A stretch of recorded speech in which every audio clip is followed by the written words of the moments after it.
હારીજ સમી highway Sarwal ગામ નજીક પીવાના મીઠા પાણીની રો વોટર લાઇનમાં ભંગાણ.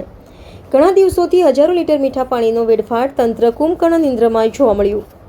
કુરેજાની મુખ્ય કેનાલથી પસાર થતી હારીજથી સમી તરફ સરવાલ ગામ નજીક હાઈવે માર્ગના ડિવાઈડર વચ્ચેથી છેલ્લા ઘણા દિવસથી અંડરગ્રાઉન્ડ પાઇપલાઇનમાં ભંગાણ સર્જાતા હજારો લીટર પીવાના મીઠા પાણીનો વેડફાટ થઈ રહ્યો છે.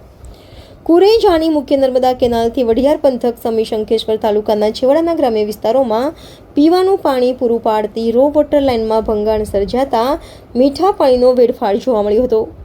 ડિવાઈડર વચ્ચેની લાઇનમાં ભંગાણ થતાં હજારો લીટર મીઠું પાણી હાઈવે માર્ગ પર રેલાતા ઉનાળાની ઋતુમાં ચોમાસા જેવો માહોલ સર્જાયો હતો. એક તરફ ઉનાળાની શરૂઆત થતાની સાથે અનેક ગામોમાં પીવાના પાણીની પારાયણ ઊભી થવા પામી છે, છતાં પાણી પુરવઠા ગટર વ્યવસ્થા બોર્ડના જવાબદાર અધિકારીઓ કુંભકર્ણ નિંદ્રામાં જોવા મળ્યા હતા.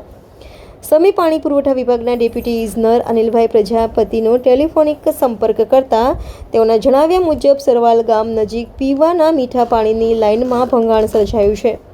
અમે 2 દિવસ પહેલાં રિપેર કરવા માટે સ્ટાફ મોકલ્યો હતો, તેમ છતાં રોડની અંદરની સાઈડ બીજી વખત પાઇપલાઇન તૂટી પડતા પાઇપ રોડની અંદરના ભાગમાં પાઇપલાઇન હોવાથી નેશનલ ઓથોરિટી વિભાગને લેખિત જાણ કરી પરમિશન લઈ આગળ કામ શરૂ કરી 2 દિવસમાં પાઇપલાઇન રિપેરિંગ કામ હાથ ધરવામાં આવશે.